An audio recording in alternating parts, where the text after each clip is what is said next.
Halo Sobat Maya, apa kabar kalian semua? Semoga aja seperti biasa ya, selalu sehat, selalu bahagia, dan makin sukses. Bagi yang baru pertama kali berkunjung ke channel ini, saya ucapkan selamat datang ya.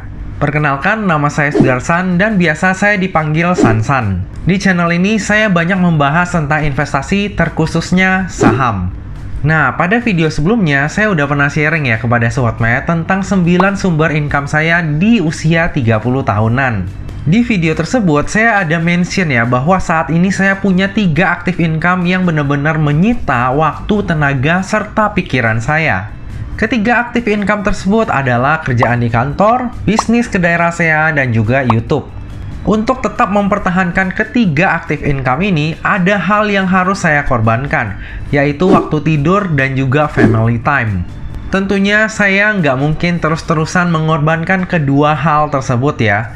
Jadinya saya harus memilih nih untuk melepaskan salah satu dari ketiga aktif income saya itu.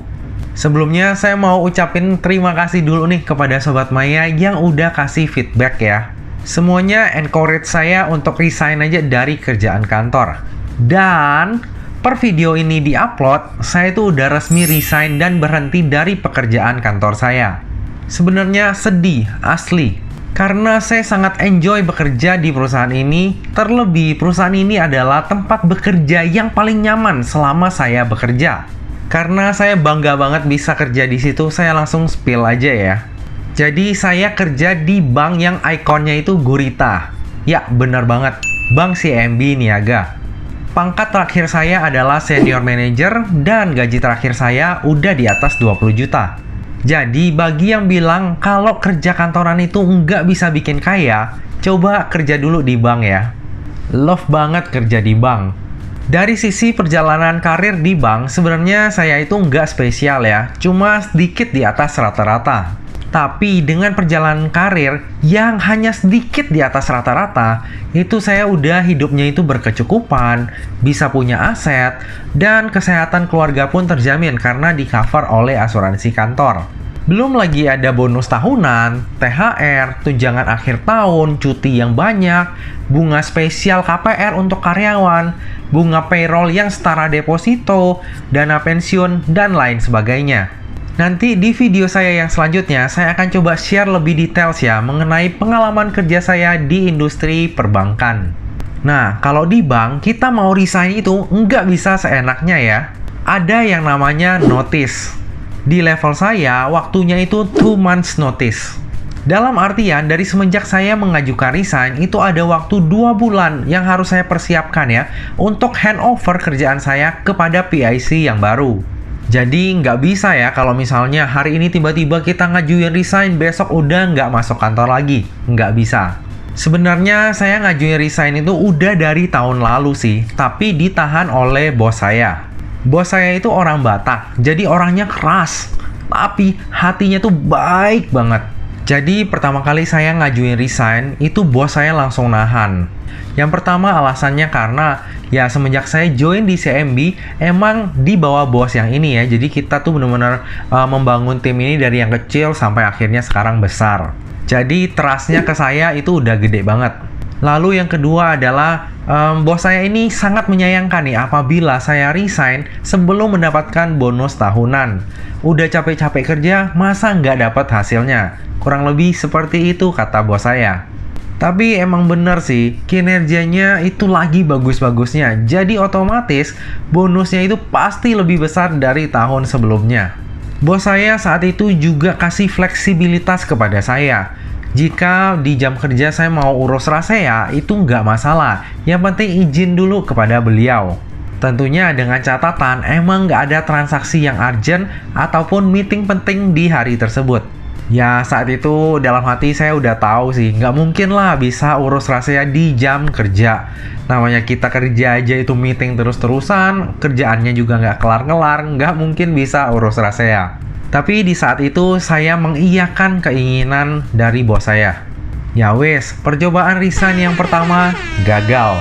Setelah percobaan resign yang pertama gagal, saya kembali kerja seperti biasa. Pagi hingga sore itu kerja kantor, lalu di sela-sela istirahat saya urusin rahasia, dan di malam harinya saya urus YouTube. Hasilnya, Satu hari cuma tidur 3-5 jam. Yang paling parah tuh pada saat saya kejar produksi video pembahasan IPPE. Saya baru tidur jam 5 pagi, lalu jam 7 paginya udah bangun lagi. Beberapa bulan awal waktu tidur cuma 3-5 jam itu mungkin masih oke ya. Masih bisa diatasi dengan bantuan konsumsi Panadol dan juga Imbus. Tapi lama-kelamaan kok kayaknya badan ini makin ringkih ya. Makin ngiok kalau kata orang Bangka. Wah, saya pikir-pikir kalau misalnya hal ini dilanjutkan terus bisa gawat juga nih. Amit-amit malah sakit-sakitan, percuma aja uang yang saya udah kumpulin selama ini enggak bisa dinikmati juga. Singkat cerita, akhirnya saya memantapkan hati untuk mengajukan resign untuk yang kedua kalinya. Di saat pengajuan resign yang kedua kalinya ini, bos saya menjadi lebih serius. Sampai-sampai bos saya itu mau meretain saya. Bagi yang kerja di industri perbankan, pasti udah nggak asing lagi ya dengan istilah retain ini. Jadi kita akan ditawarkan sejumlah uang, lalu konsekuensinya adalah kita diikat kontrak dalam jangka waktu tertentu. Jadi sebenarnya tawaran ini lumayan bikin saya galau dan juga bimbang. Sebenarnya ya, kalau misalnya tuh saya mau sabar-sabarin dan menunggu kurang lebih 2-3 bulan lagi baru ngajuin resign, itu saya udah berhak untuk mendapatkan bonus tahunan dan juga THR. Bisa dibayangin lah ya nominalnya berapa, sangat menggiurkan. Tapi ada hal yang saya khawatirkan. Jika saya menerima tawaran tersebut atau menunggu 2-3 bulan sampai saya mendapatkan bonus tahunan dan juga THR, mungkin aja ujung-ujungnya saya berubah pikiran dan nggak jadi resign. Singkat cerita, penawaran tersebut saya tolak dan saya pun officially mengajukan resign. Sebenarnya keinginan untuk resign itu udah semenjak lama ya, udah dari tahun 2017 pada saat saya awal-awal mendirikan kedai Rasea. Ingin rasanya fokus di bisnis dan mengembangkan bisnis tersebut. Tapi hal ini tentunya ditentang habis-habisan oleh istri saya. Istri saya ini orang risk, jadi selalu memikirkan tentang resiko. Terlebih waktu itu Rasea memang baru banget dan kinerjanya saat itu terus-terusan berdarah-darah. Tiap bulan saya dan juga partner saya itu harus injak dana terus-terusan. Ya udahlah, pada akhirnya keinginan saya untuk resign tersebut hanya menjadi sekedar angan-angan. Menurut saya, restu dari istri itu penting banget ya. Kalau misalnya enggak mendapatkan restu dari istri, saya enggak akan resign. Sebenarnya resign saya yang ini pun awalnya itu masih ditentang oleh istri. Tapi karena kegigihan saya, istri saya pun akhirnya luluh. Di saat istri saya udah tidur, saya masih kerja. Di saat istri saya baru bangun tidur, saya itu udah kerja. Jadi nggak pernah tuh istri saya lihat saya di kasur. Karena pas istri saya tidur, saya belum masuk kamar. Dan pada saat istri saya baru bangun tidur, saya udah nggak di kamar. Ya iyalah ya, gimana mau di kamar, tidur aja sehari cuma 3-5 jam. Tapi berkat hal tersebut, akhirnya restu dari istri saya pun berhasil saya kantongin. Dan akhirnya saya memantapkan diri untuk resign. Sebenarnya keputusan saya untuk resign ini juga disayangkan oleh banyak orang. Hal ini tentunya karena karir saya yang bagus serta benefit yang saya dapatkan pada saat kerja di bank. Bukannya kamu bisa jalanin kedai Rasea dan juga YouTube itu sebagai sambilan aja, San. Kerjaan tetap lanjut, jadi duitnya itu bisa double-double. Ya, mereka nggak tahu aja sih waktu tidur saya berapa lama. Tapi tentunya saya sangat menghargai pendapat mereka karena mereka memberikan feedback kepada saya tentunya karena mereka care terhadap saya. Nah, tentunya keputusan untuk resign ini bukannya tanpa dasar ya. Gak mungkin saya nekat resign tanpa ada persiapan. Gak ada tanggung jawab itu namanya. Pada saat saya memutuskan untuk resign, Rasea itu sedang menuju 3 cabang dan channel YouTube pun bertumbuh lebih besar. Dan yang paling penting, tentunya saya udah menyiapkan dana darurat. Jadi, amit-amit jika nantinya Rasea ataupun YouTube itu nantinya mandek, saya udah punya dana darurat yang udah saya persiapkan. Sampai pada saat video ini dibuat, saya tuh rasanya masih sedih ya harus resign dari Bank CIMB Niaga. Teman kerjanya itu udah kayak keluarga. Bahkan pada saat saya COVID kemarin, mereka tuh masih care banget sama saya, padahal udah tahu kalau saya resign. Kita juga sering hangout bareng, lalu misalnya pada saat saya cuti, mereka juga dengan senang hati mau bantuin.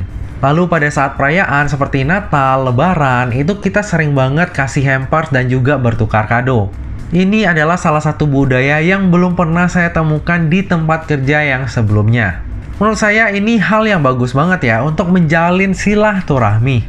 Dan yang paling penting, lingkungan kerjanya itu enggak toksik ya, malah saling support satu sama lain. Asli, nyaman banget. Jadi kalau ada yang bilang nih, perusahaan rasa keluarga itu enggak bagus, saya enggak setuju.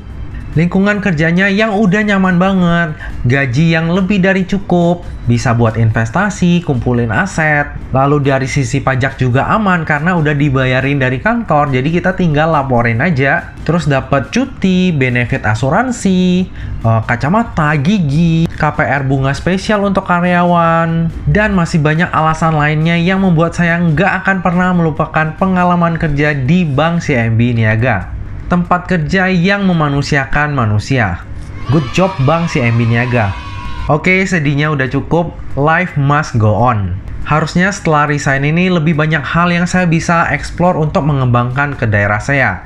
Juga membuat konten-konten yang lebih berkualitas di YouTube saya.